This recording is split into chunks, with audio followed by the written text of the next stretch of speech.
Hello दोस्तों, sorry for interruption. Light चली गई थी उस टाइम। लाइट आई अभी 1-2 घंटे के बाद। तो हम रिकॉर्ड करने जा रहे हैं। रात के बज रहे हैं 12:43। उस टाइम रिकॉर्ड शायद आई थिंक 11-11 बजे कर रहे थे। तो अब हम क्या पढ़ रहे थे? रेट रिएक्शन पढ़ रहे थे, एडिशन रिएक्शन पढ़ रहे थे, जनरल बातें भी देख रहे थे। जनरल बातें क्या देख रहे थे? जनरल जनरल बातें देख रहे थे।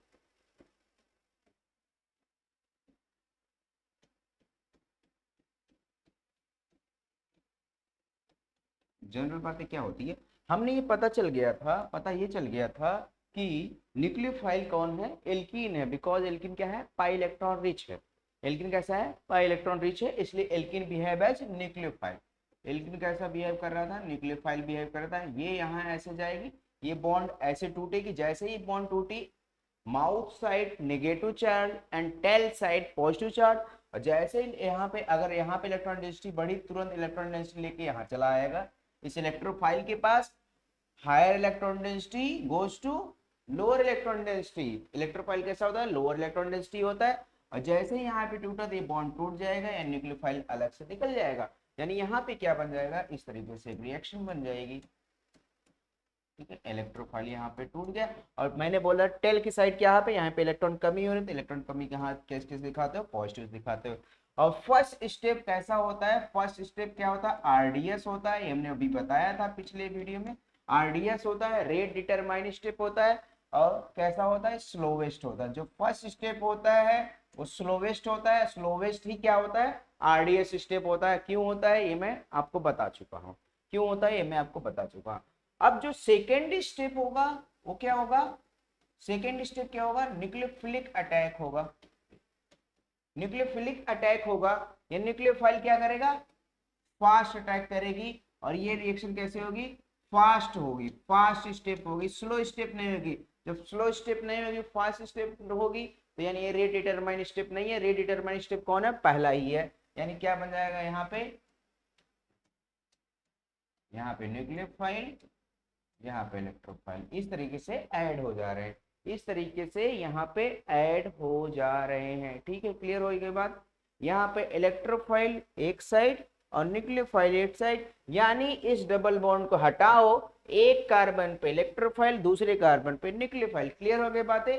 और अब इस रिएक्शन का नाम कैसे पहचानेंगे? अब आपको इंपॉर्टेंट आती है इस रिएक्शन का नाम। हमेशा रिएक्शन का नाम, ऑलवेज रिएक्शन का नाम रीजेंट के नाम से पड़ता है। इस बात को ध्यान देना, इस बात को बार बार मैं बोलता रहूंगा, इस बात को लिख भी लो। लिखो, रिएक्शन नेम ऑलवेज किस पे पड़ता है? ऑलवेज रीजेंट नेम से। ऑलवेज किसके नेम से पड़ता है? रीजेंट के नेम से। यहां पे जो पहला रीजेंट अटैक करेगी वही उसका नाम पड़ेगा। यहां पे देखो, पहला रीजेंट यानी फर्स्ट स्टेप पे कौन सा अटैक किया? रीजेंट इलेक्ट्रोफाइल अटैक किया है। और ओवरऑल कौन सी रिएक्शन हो रही है? एडिशन रिएक्शन हो रही है। एडिशन रिएक्शन दोनों कार्बन के दोनों पोजीशन पे अगर हो एडिशन तो उसको बोला जाता है एडिशन रिएक्शन। कोई चीज सब्स्टिट्यूट नहीं हो रही ना, कोई हाइड्रोजन ना सब्स्टिट्यूट हो रही, कुछ ना, सिर्फ मल्टीपल बॉन्ड निकल रहा है। दो चीज ऐड हो रही। क्या ऐड हो रही? एक इलेक्ट्रोफाइल, एक न्यूक्लियोफाइल ऐड हो रही। कोई चीज निकल नहीं रहा, निकलता तो सब्स्टिट्यूशन होता, यहाँ पे ऐड हो रहा है। और जो फर्स्ट स्टेप में जो पहली रीजेंट अटैक करेगी, अटैच होगी या जुड़ेगी, वही उसका नाम पड़ता है। यानी फर्स्ट स्टेप में क्या जुड़ रहा है? इलेक्ट्रोफाइल जुड़ रहा है। यानी और ओवरऑल रिएक्शन क्या है? Addition reaction. यानी इस रिएक्शन का नाम क्या पड़ेगा? Electrophilic addition reaction. हेडिंग भी वही डाले हो, हेडिंग भी वही डाले हो ना, इलेक्ट्रोफिलिक एडिशन रिएक्शन। ठीक है, इतनी बातें क्लियर? इतनी बातें क्लियर? अब यहाँ पे देखिए बात ये आती है, क्या बात आती है कि इलेक्ट्रोफिलिक एडिशन रिएक्शन में फर्स्ट स्टेप क्या है? आरडीएस है। और आरडीएस मतलब रेट डिटरमाइन स्टेप है, और उसी पे रेट डिपेंड करेगा। फर्स्ट स्टेप पे ही रेट डिपेंड करेगा। क्या रेट डिपेंड करेगा? देखो ध्यान से,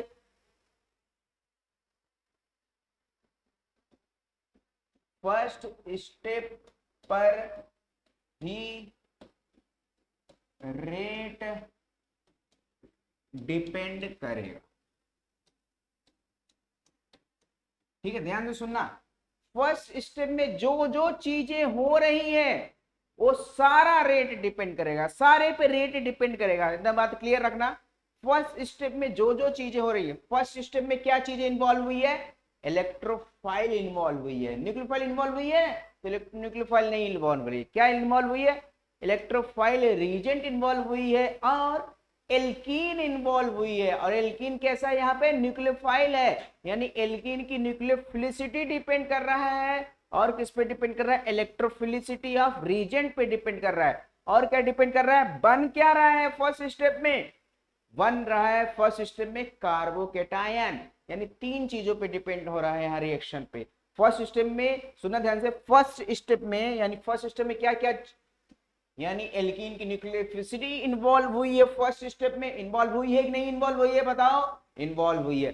फर्स्ट स्टेप में क्या इन्वॉल्व हुई, इलेक्ट्रोफाइल इन्वॉल्व हुई है, न्यूक्लियोफाइल इन्वॉल्व हुई है, नहीं इन्वॉल्व हुई है, तो उससे लेना देना नहीं है। यानी फर्स्ट स्टेप में और क्या बन रहा है, इंटरमीडिएट बन रहा है। कैसा इंटरमीडिएट बन रहा है, क्लासिकल कार्बोकेटायन बन रहा है। यानी रेट किस पे डिपेंड करेगा, तीन चीजों पे डिपेंड करेगा। किस पे, एल्कीन के न्यूक्लियोफिलिसिटी पे, एल्कीन कितना अच्छा न्यूक्लियोफाइल है, जितना अच्छा न्यूक्लियोफाइल उतना अच्छा रेट देगा। रीजेंट के इलेक्ट्रोफिलिसिटी पे डिपेंड करेगा, न्यूक्लियोफिलिसिटी से डजंट मैटर क्योंकि फर्स्ट स्टेप में न्यूक्लियोफाइल इन्वॉल्व नहीं हो रहा है।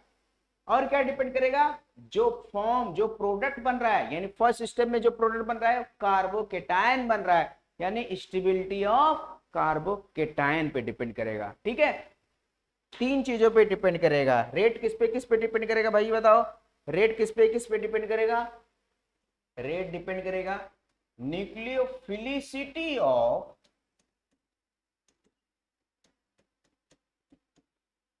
एल्कीन पे, दूसरा इलेक्ट्रोफिलिसिटी ऑफ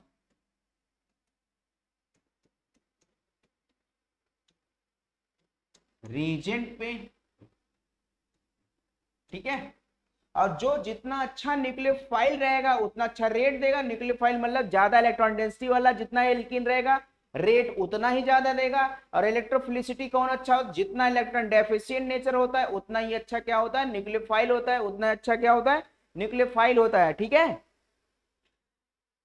तीसरा चीज क्या इन्वॉल्व हो रही है, जो फॉर्म हो रहा है, क्या फॉर्म हो रहा है, इंटरमीडिएट क्लासिकल कार्बोकेटायन, यानी किस पे डिपेंड करेगा, स्टेबिलिटी ऑफ इंटरमीडिएट। इंटरमीडिएट क्या बन रहा है, कार्बोकेटायन, यानी क्या बन रहा है, तीसरे पे क्या डिपेंड करेगा, स्टेबिलिटी ऑफ कार्बोकेटायन, इस पे भी डिपेंड करेगा।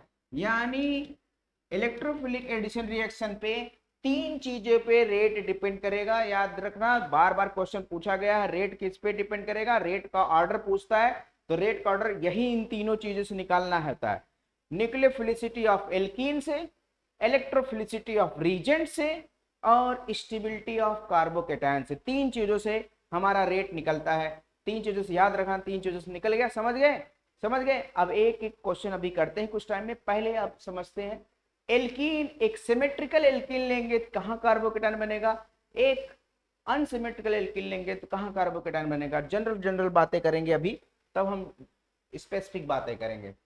अगर हम सिमेट्रिकल एल्कीन ले लिए,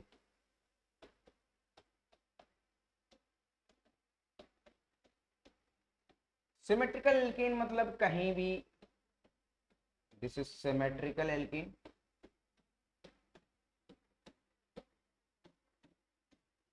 हमने यहाँ पे कोई भी इलेक्ट्रोफाइल ले लिया है, कोई भी न्यूक्लियोफाइल ले लिया है।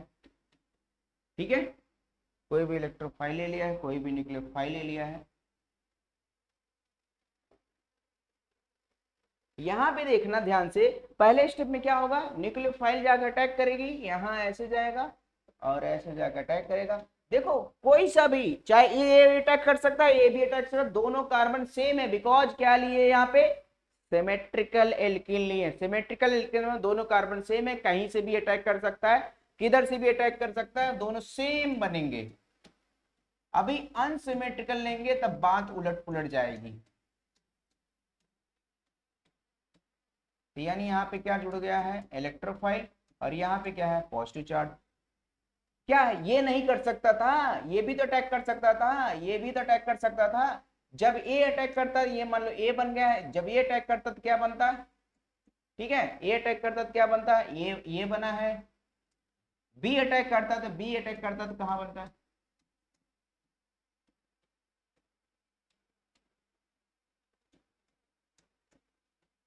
यही तो बनता ना। और देखो दोनों सेम है कि नहीं, देखो दोनों सेम है कि नहीं, both are same. Symmetrical alkene में कार्बोकेटायन किसी भी कार्बन पे बनाओ सेम होंगे, सेम होंगे, डजंट मैटर, किसी भी कार्बन पे बनाओ, चाहे इस पे बनाओ चाहे इस पे बनाओ, दोनों सेम है नहीं सेम। अब कहीं भी प्रोडक्ट बनाओ जब सेम है, चाहे इससे बनाओ चाहे इससे बनाओ, इस सेम प्रोडक्ट बना दिए, न्यूक्लियोफाइल अटैक कराना है, न्यूक्लियोफाइल अटैक कराना, करा दो न्यूक्लियोफाइल अटैक, इस पे कराना है, करा दिए हमने, लो यहाँ पे न्यूक्लियोफाइल लग गई, यहाँ पे इलेक्ट्रोफाइल लग गई, बात एक ही आ गई ना। प्रोडक्ट यहाँ भी सेम बनेगा, वहां भी सेम बनेगा, यहाँ भी न्यूक्लियोफाइल अटैक करा दो,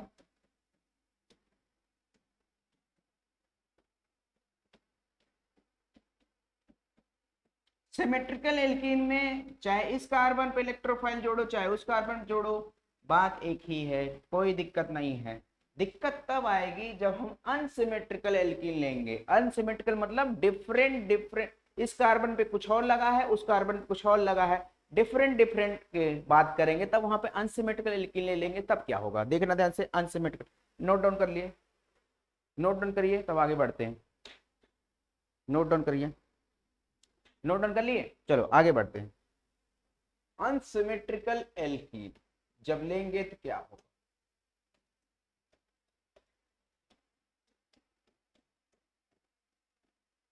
अनसिमेट्रिकल एल्कीन लेंगे तो क्या होगा,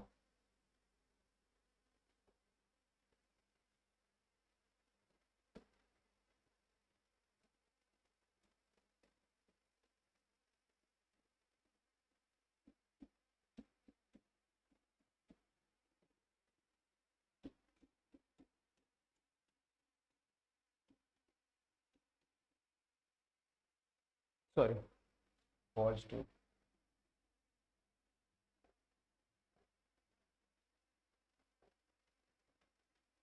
अनसिमेट्रिकल एल्कीन लेंगे तो कि पॉजिटिव चार्ज इस पे ये अटैक करेगा या ये अटैक करेगा, सोच समझ के बताना, सोच समझ के बताना, ये अटैक करेगा या ये अटैक करेगा।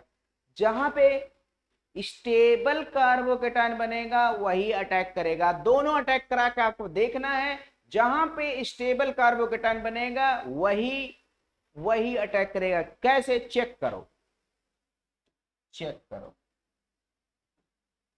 ए हमने बनाया, इधर बी बनाया, समझो बात को समझो। मैंने कहा ये वाला अटैक अगर इलेक्ट्रोफाइल कर रहा है तो मैंने ए बोल दिया, अगर ए वाला अटैक कर रहा है तो मैंने बी बोल दिया। ए प्रोडक्ट क्या बनेगा, यहाँ पे CH3 लिखा है, CH3 लिखा है, CH3 लिखा है, तो यही बनेगा ना ए पे। और बी जब अटैक करेगा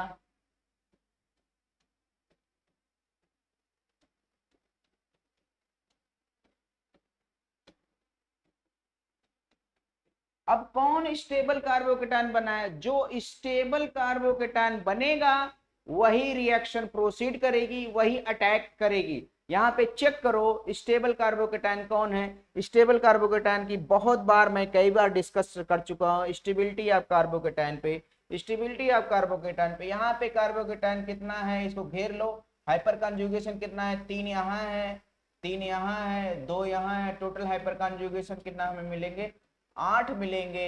यहाँ पे हाइपर कॉन्जुगेशन कितना मिलेगा, कितना मिलेगा जी, यहाँ भी हाइड्रोजन नहीं है, यहाँ भी हाइड्रोजन नहीं है, यानी हाइपर कॉन्जुगेशन 0 मिलेगा। तो यानी कैसा है, लीस्ट स्टेबल है, लेस स्टेबल है, लेस स्टेबल कार्बोकेटायन है। और ये कैसा है, मोर स्टेबल कार्बोकेटायन, यानी इंटरमीडिएट ऑलवेज स्टेबल बनानी, यानी बी नहीं फॉर्म करेगा, यानी बी नहीं प्रोसीड करेगी रिएक्शन। रिएक्शन कहां से प्रोसीड करेगी, ए वाला अटैक करेगा, बी वाला अटैक नहीं करेगा, बिकॉज जो स्टेबिलिटी ऑफ इंटरमीडिएट कंपाउंड है अनस्टेबल बन रहे हैं जब बी अटैक कर रहा है, तो नहीं बी नहीं प्रोसीड करेगा, रिएक्शन प्रोसीड फ्रॉम ए से अटैक करेगा। हमेशा स्टेबिलिटी ऑफ कार्बोकेटायन जरूर चेक करना है।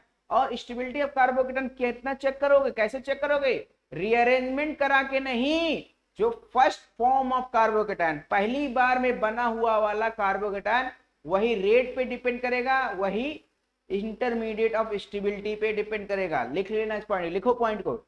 रेट पर फर्स्ट फॉर्म ऑफ कार्बोकेटायन जो बनेगा वही रेट पे डिपेंड करेगा। पहली बार में जो कार्बोकेटायन बनेगा वही रेट पर डिपेंड करेगा। लिख लिए। दूसरी बात, जो यहाँ पे इंटरमीडिएट बन रहा है, पहली बार जो कार्बोकेटायन बन रही है वही रेट पे डिपेंड करेगा। ये पॉइंट लिख लिए। जो पहली बार कार्बोकेटायन बन रहा है वहीं से ही उसकी स्टेबिलिटी से ही रिएक्शन प्रोसीड करेगी। आफ्टर रीअरेंजमेंट नहीं चेक करना है, ये भी पॉइंट लिखो। आफ्टर रीअरेंजमेंट स्टेबिलिटी नहीं चेक करना है रेट के लिए। आफ्टर रीअरेंजमेंट ओनली फॉर होता है स्टेबिलिटी ऑफ प्रोडक्ट। प्रोडक्ट बनाने में चेक किया जाता है, प्रोडक्ट बनाने में रीअरेंजमेंट करते हैं। लिख लिया, लिख लिए। 3 पॉइंट मैंने बताया। 3 क्या क्या पॉइंट बताया?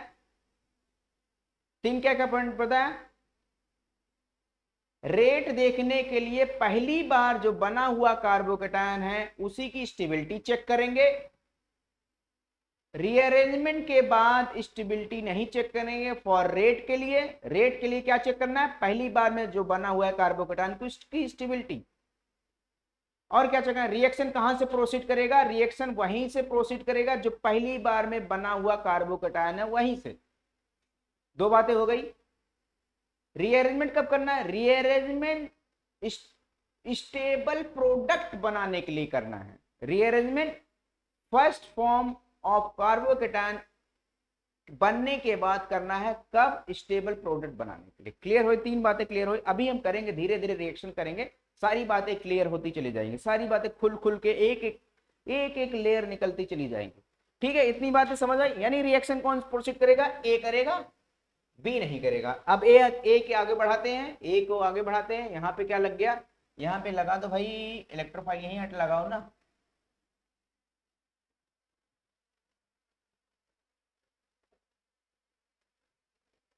कहाँ गया? हाँ, इलेक्ट्रोफाइल यहाँ लगाओ। यहाँ इलेक्ट्रोफाइल लगाए नहीं थे शायद, भूल गए, सॉरी। तो इलेक्ट्रोफाइल यहाँ लगाया। अब इसको हम आगे प्रोसीड करते हैं, तो ए वाला यही था ना, यही बना था। पॉजिटिव चार्ज यहाँ, इलेक्ट्रोफाइल यहाँ, H यहाँ, H यहाँ। न्यूक्लियोफाइल का अटैक करानी है। ठीक है, न्यूक्लियोफाइल का अटैक करानी है। ये कहाँ अटैक करेगा?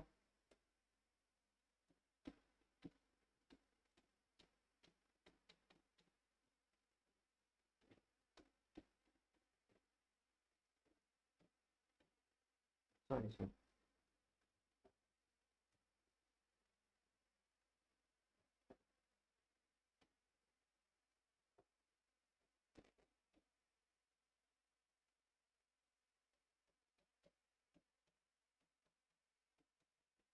ठीक है, ठीक है, समझ गए? न्यूक्लियोफाइल इलेक्ट्रोफाइल समझ गए? एडिशन कैसे हो रही है? एडिशन कैसे हो रही है, समझ गए? फर्स्ट स्टेप में इलेक्ट्रोफाइल अटैक करानी है, स्टेबल कार्बोकेटायन बनानी है जरूर। जहां जहां पॉसिबिलिटी हो वहां वहां बनाइए और स्टेबिलिटी चेक करिए। जहां पे ज्यादा स्टेबल कार्बोकेटायन बनेगा वही रिएक्शन प्रोसीड करेगा, वहीं से रिएक्शन प्रोसीड करेगा। ऑलवेज ट्रिक काम नहीं करता हर जगह। कहीं आप लगाने लगो एंटी मार्कोनिक का सेट जैप, वो सब बाद में हम देखेंगे। पहले हमें क्या देखना है? स्टेबल कार्बोकेटायन बनाना है। स्टेबल कार्बोकेटायन जहां बनेगा वहीं से रिएक्शन प्रोसीड करेगा। ठीक है, समझ गए? यानी सिमेट्रिकल और अनसिमेट्रिकल देख ले। सिमेट्रिकल में कहीं से भी बना, चाहे इस कार्बन से बना चाहे उस कार्बन से, दोनों कार्बन से बना, सेम प्रोडक्ट। लेकिन अनसिमेट्रिकल में क्या होगा?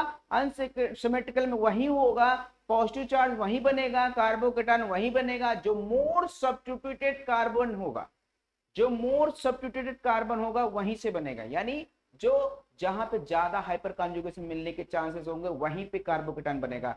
कार्बोकेटायन कहां बनेगा? यही मोर सब्स्टिट्यूटेड कार्बन है ना, एक ये एक है, this is more substituted carbon, यहीं पे बना। ठीक है, और ये हमेशा कहीं हर जगह वैलिड नहीं है। हमेशा आपको क्या चेक करना है? आपको चेक करना है स्टेबिलिटी ऑफ कार्बोकेटायन, हमेशा चेक करना है आपको स्टेबिलिटी ऑफ कार्बोकेटायन। जहां पे स्टेबल कार्बोकेटायन बनेगा वहीं से रिएक्शन प्रोसीड करेगी। ठीक है, क्लियर हो गई बातें, इतनी बातें क्लियर, जनरल बातें क्लियर हो गई। अभी मैंने कोई स्पेसिफिक रिएक्शन नहीं पढ़ा है, अभी हम एल्कीन की एडिशन रिएक्शन की जनरल बातें पढ़े, न्यूक्लियोफाइल इलेक्ट्रोफाइल कैसे अटैक करेगा। अब हम क्या आ जाते हैं, इसके क्या इंपॉर्टेंट 3 बातें हैं। इंपॉर्टेंट 3 बातें क्या है, लिखो ध्यान से, लिखो और समझो। रेट किस पे डिपेंड होगा, जो स्लोवेस्ट स्टेप है उसी पे रेट डिपेंड होता है, और स्लोवेस्ट स्टेप कौन होता है, फर्स्ट स्टेप होता है, वही slowest step. Second step nucleophile का अटैक क्यों फास्ट हो रहा है, क्योंकि ये दोनों चार्ज स्पीसीज हैं। फर्स्ट स्टेप क्यों स्लो हो रहा है, वो दोनों को दोनों न्यूट्रल स्पीसीज हैं इसलिए स्लो हो रहा है। इस पॉइंट को लिखो, first step slow due to neutral species, second step is fast due to charge species, इसलिए सेकंड स्टेप इज फास्ट। लिख लिए, लिख लो भैया।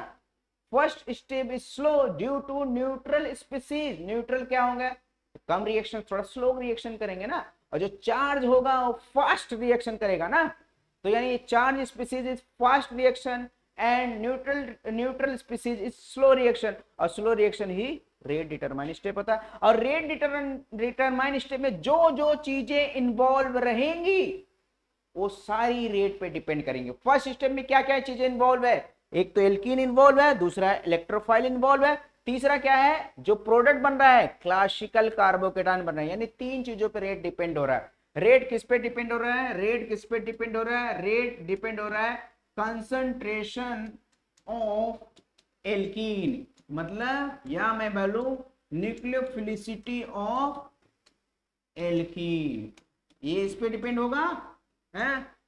तीसरा बात है एल्कीन किस पे डिपेंड होगा, कंसंट्रेशन ऑफ इलेक्ट्रोफाइल या इलेक्ट्रोफिलिसिटी ऑफ रीजेंट। ठीक है, तीसरी बात है जो बहुत ही महा इंपॉर्टेंट है, क्या, जो इंटरमीडिएट बन रहा है, स्टेबिलिटी ऑफ कार्बोकेटायन।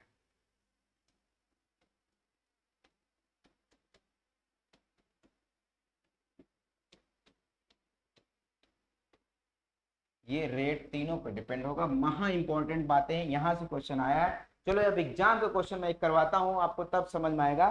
कोई एग्जाम का क्वेश्चन लेकर आया हूं, एग्जाम का क्वेश्चन क्या है, electrophilic addition reaction rate order. Question लिखो, इलेक्ट्रोफिलिक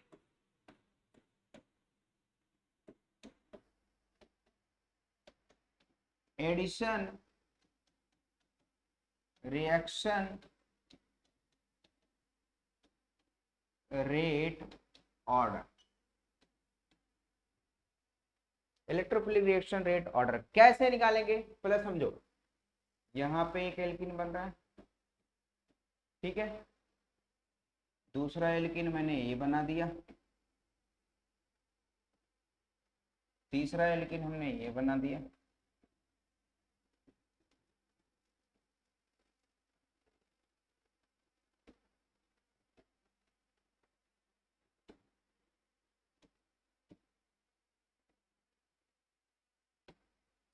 बताइए रेट, बताइए रेट बताइए।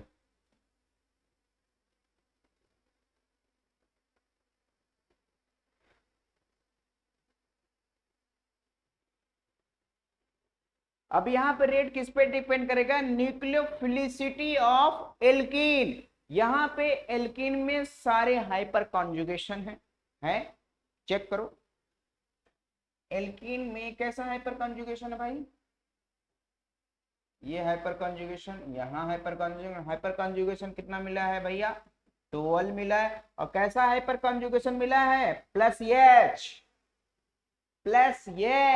मतलब क्या करता है, इलेक्ट्रॉन डेंसिटी बढ़ाता है। प्लस शब्द आता है तो इलेक्ट्रॉन डेंसिटी बढ़ती है, माइनस शब्द आता है इलेक्ट्रॉन डेंसिटी घटती है, यानी सभी के सभी +H ही दे रहे हैं। और इसमें हाइपर कॉन्जुगेशन कितना है, 9 है। इसमें हाइपर कॉन्जुगेशन कितना है बताइए भाई, 6 है। इसमें हाइपर कॉन्जुगेशन कितना है, 6 है, इसमें हाइपर कंजुगेशन कितना है 6 है, इसमें हाइपर कंजुगेशन कितना है 3 है, इसमें हाइपर कंजुगेशन कितना है 0 है। जिसमें कम हाइपर कंजुगेशन यानी कम प्लस एच यानी कम इलेक्ट्रॉन डेंसिटी, ज्यादा इलेक्ट्रॉन डेंसिटी ज्यादा हाइपर कंजुगेशन, यहाँ पे क्या है सबसे ज्यादा ए होगा, उसके बाद बी होगा, उसके बाद सी हो सकता है, डी हो सकता है। इसको हम चेक करते हैं, या तो जी सबसे लास्ट में तो रहेगा।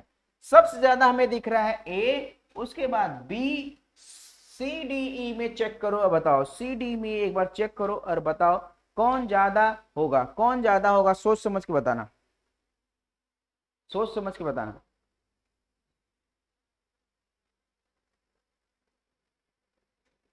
सोच समझ लिए? यहां पे देखो ध्यान से, एक ही कार्बन पे, एक ही कार्बन पे अल्फा हाइड्रोजन ज्यादा है 6, और यहां पे एक कार्बन पे 3 3 ही, यानी एक ही कार्बन पे इलेक्ट्रॉन डेंसिटी ज्यादा बढ़ा रहा है। और मैं बोला था यही जब हाइपर कंजुगेशन पढ़ रहा था, एक ही कार्बन पे अगर अल्फा हाइड्रोजन ज्यादा लगा है, एल्कीन वहां पे ज्यादा स्टेबल भी होती है और ज्यादा इलेक्ट्रॉन डेंसिटी भी होता है। ये मैंने बताया था हाइपर कंजुगेशन टाइम एक ही कार्बन पे लगा हुआ वाला ज्यादा अल्फा हाइड्रोजन ज्यादा स्टेबल होता है और ज्यादा इलेक्ट्रॉन डेंसिटी भी होगा, यानी इन तीनों में ज्यादा स्टेबल कौन होगा, सी वाला होगा। अब इन दोनों में सिस वाला ज्यादा स्टेबल होता है एल्कीन या ट्रांस वाला, जो ज्यादा स्टेबल होगा वो लेस, जो ज्यादा स्टेबल होगा लेस रिएक्टिव होगा, ट्रांस वाला ज्यादा स्टेबल होता है एज कंपेयर टू सिस, तो ई वाला ज्यादा रिएक्टिव होगा एज कंपेयर टू डी, उसके बाद सेम हो जाएंगे एफ जी। ठीक है, हाइपर कंजुगेशन से सब कुछ कहानी था, यहाँ पे कहानी कुछ और था, यहाँ पे कहानी कुछ और था। यहाँ पे एक ही कार्बन पे लगा है अल्फा हाइड्रोजन 6, यानी एक ही कार्बन पे ज्यादा इलेक्ट्रॉन डेंसिटी बढ़ा रहा है, वही बात वहां बन गई। और सिस ट्रांस में ट्रांस इज मोर स्टेबल तो रिएक्टिव कम, सिस इज लेस स्टेबल या रिएक्टिव ज्यादा, बस सिंपल सी बात है। और यहाँ पे फिर हाइपर कंजुगेशन से आ जाएगा कॉन्सेप्ट। क्लियर हो गई बातें इतनी? रेट समझ में आया? रेट एल्कीन की रेट क्या चेक करना है, number of hyperconjugation. Number of hyperconjugation is directly proportional to electrophilic addition reaction rate. लिख लो इस पॉइंट को, इस पॉइंट को लिखो, number of hyperconjugation is directly proportional to electrophilic addition rate. ठीक है, क्योंकि नंबर ऑफ अल्फा हाइड्रोजन अगर ज्यादा है तो प्लस एच ज्यादा, प्लस एच ज्यादा मतलब इलेक्ट्रॉन डेंसिटी ज्यादा, और जितना ज्यादा इलेक्ट्रॉन डेंसिटी ऑफ एल्कीन उतना ज्यादा एल्कीन की क्या बढ़ रही है, न्यूक्लियोफिलिसिटी। यही तो रेट पे डिपेंड कर रहा था ना, न्यूक्लियोफिलिसिटी ऑफ एल्कीन पे। ठीक है, क्लियर हो गई बातें? चलो आगे बढ़ते हैं, आगे एक क्वेश्चन करते हैं। और क्या क्वेश्चन करते हैं, जैसे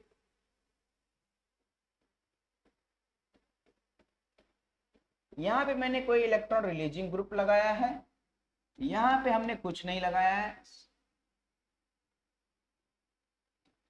CH2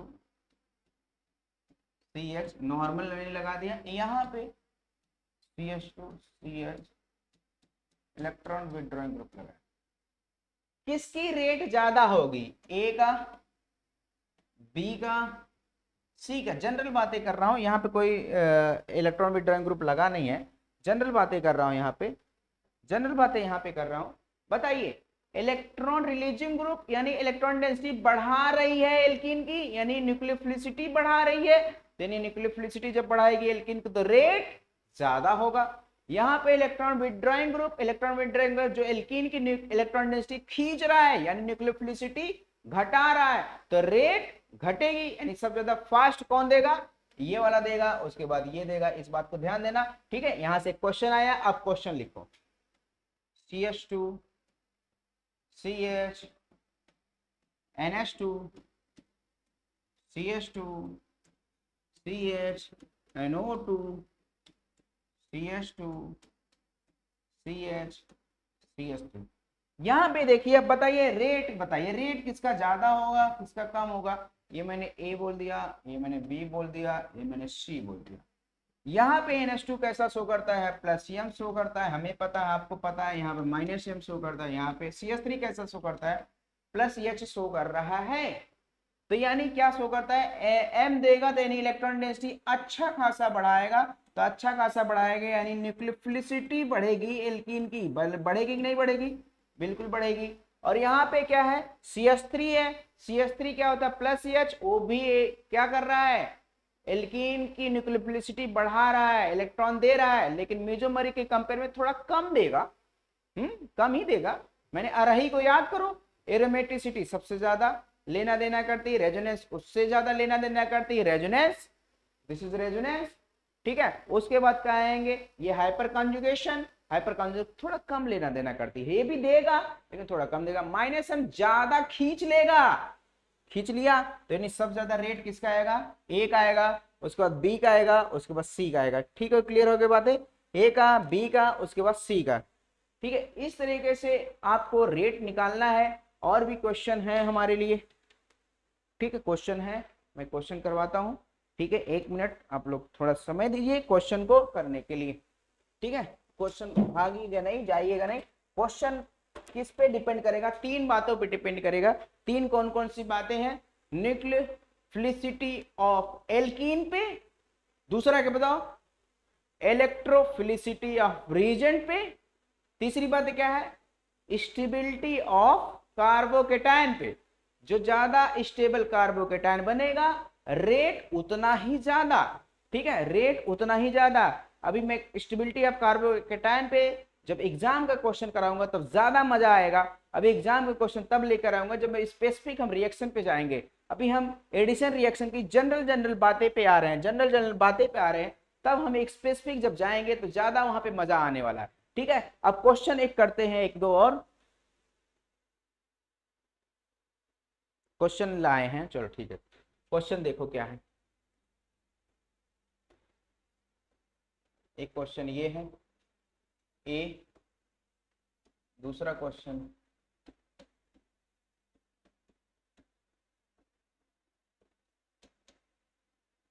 बी, तीसरा क्वेश्चन सी, चौथा क्वेश्चन। ऑर्डर बताना है, रेट का ऑर्डर बताना है, रेट का ऑर्डर बताइए भैया।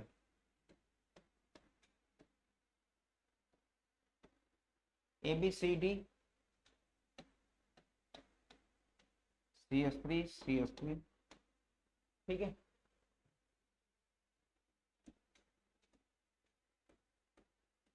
ABCDE, रेट का ऑर्डर बताइए। इलेक्ट्रोफिलिक एडिशन का रेट बताइए, इलेक्ट्रोफिलिक एडिशन का रेट बताइए यहाँ पे फटाक से।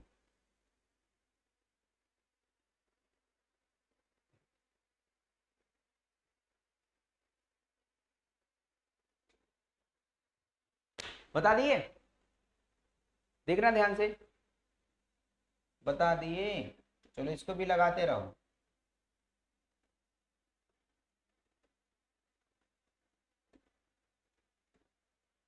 इसको मैंने ए बोल दिया, इसको बी बोल दिया, इसको सी बोल दिया। कौन फास्ट रिएक्शन करेगी, कौन सी एल्कीन फास्ट रिएक्शन करेगी, ए बी सी में कौन सी रिएक्शन एल्कीन फास्ट करेगी। ए बी सी दिख रहा है, छोटा दिख रहा है क्या, छोटा दिख रहा है क्या, थोड़ा बड़ा कर देता हूँ। ए बी सी, कौन सी रिएक्शन फास्ट, कौन सी एल्कीन फास्ट रिएक्शन करेगी, पहले इसको बताओ कौन सी करेगी भाई। यहाँ पे देखो क्या है, यहाँ पे ऑक्सीजन क्या शो करता है, एल्कीन की क्या शो करता है, प्लस शो करता है। ठीक है, अच्छा खासा क्या बढ़ा रहा है, न्यूक्लियोफिलिसिटी बढ़ा रहा है। नाइट्रोजन की लोन पेयर भी क्या करे, डोनेट करेगा, अच्छा खासा प्लस यहाँ भी देगा। ठीक है, यहाँ पे क्या शो करेगा, क्या हाइपर कंजुगेशन शो करेगा CS3, नहीं, एल्कीन के अल्फा पोजीशन पे नहीं है। ठीक है, यहाँ पे क्या शो करेगा, प्लस आई, यहाँ पे क्या शो करेगा, प्लस आई, यहाँ पे ये क्या शो करेगा, हाइपर कंजुगेशन। देखना ध्यान से, एल्कीन के अल्फा पोजीशन पे लगा है, ठीक है, और इसका क्या शो करेगा, यहाँ हाइपर कंजुगेशन, यानी प्लसियम है, यहाँ पे प्लसियम है, यहाँ पे क्या है, प्लस आई है, और हाइपर कंजुगेशन कितना है, यहाँ पे 2 हाइड्रोजन यहाँ है, 1 हाइड्रोजन यहाँ है, टोटल हाइपर कंजुगेशन 3 है यहाँ पे हाइपर कंजुगेशन कितना है, 3 यहाँ हाइड्रोजन है, 2 यहाँ है, 1 यहाँ है, टोटल हाइपर कंजुगेशन कितना है, 6 है, 6 है हाइपर कंजुगेशन, 6 है हाइपर कंजुगेशन। यहाँ पे हाइपर कंजुगेशन कितना है, 4 है। यानी पहले मेसोमेरिक वाले आएंगे तब प्लस H वाले आएंगे, this is plus H, this is plus H, this is plus H, तो पहले मेसोमेरिक वाले कंसीडर कर लो, कौन मेसोमेरिक अच्छा देता है, नाइट्रोजन या oxygen? Nitrogen is better plus M as compare to oxygen, तो बी सबसे ज्यादा स्टेबल। उसके बाद ए, फिर हाइपर कॉन्जुगेशन कौन सबसे ज्यादा है? 3 है, ये 6 है और ये 4 है, तो 6 वाला ज्यादा जाएगा, डी हो गया। उसके बाद 4 वाला जाएगा ई, फिर उसके बाद 3 वाला सी, बी ए डी ई सी। ठीक है, क्लियर हो गई बातें? B A D C. अब इसमें बताइए, इसमें भी स्टेबिलिटी चेक कर, हाइपर कॉन्जुगेशन चेक कर लीजिए, जिसमें ज्यादा हाइपर कॉन्जुगेशन वही ज्यादा बात बन जाएगी। हाइपर कॉन्जुगेशन चेक करो, इसमें हाइपर कॉन्जुगेशन कितने हैं जी? इसमें हाइपर कॉन्जुगेशन आपको मिलेंगे, कितने मिलेंगे? 2 यहाँ हाइड्रोजन है, 2 यहाँ पे हाइड्रोजन है, 1 यहाँ हाइड्रोजन, टोटल 3 हाइपर कॉन्जुगेशन मिलेंगे। इस पे कितने हाइपर कॉन्जुगेशन मिलेंगे? टोटल कितने मिलेंगे? 1 ही मिलेंगे, यही 1 हाइड्रोजन है और कहीं नहीं है। और यहाँ पे कितने मिलेंगे? 2 यहाँ है, 2 यहाँ है, 3 यहाँ है, टोटल हाइपर कॉन्जुगेशन यहाँ पे 7 मिलेंगे। सबसे फास्ट कौन करेगी? ए करेगा, उसके बाद बी करेगा, उसके बाद सी करेगा। ये रिएक्शन का रेट होगा, इलेक्ट्रोफिलिक एडिशन रिएक्शन का रेट होगा। यहाँ पे जनरल बातें हो गई खत्म। अब हम पढ़ेंगे नेक्स्ट लेक्चर पढ़ेंगे addition of HX, addition of HX यानी हाइड्रो हैलोजिनेशन। ठीक है, मिलते हैं नेक्स्ट लेक्चर में। तब तक आप एडिशन रिएक्शन की जनरल जो बातें मैंने बताया उससे क्वेश्चन MS चौहान में दिए गए हैं, उसको आप सॉल्व करिए, और जितना ज्यादा सॉल्व करेंगे उतना ही ज्यादा कॉन्सेप्ट क्लियर होगी, उतना ही आपको मजा आएगा। ठीक है, तो मिलते हैं नेक्स्ट लेक्चर में एडिशन ऑफ HX को लेकर। Thank you so much.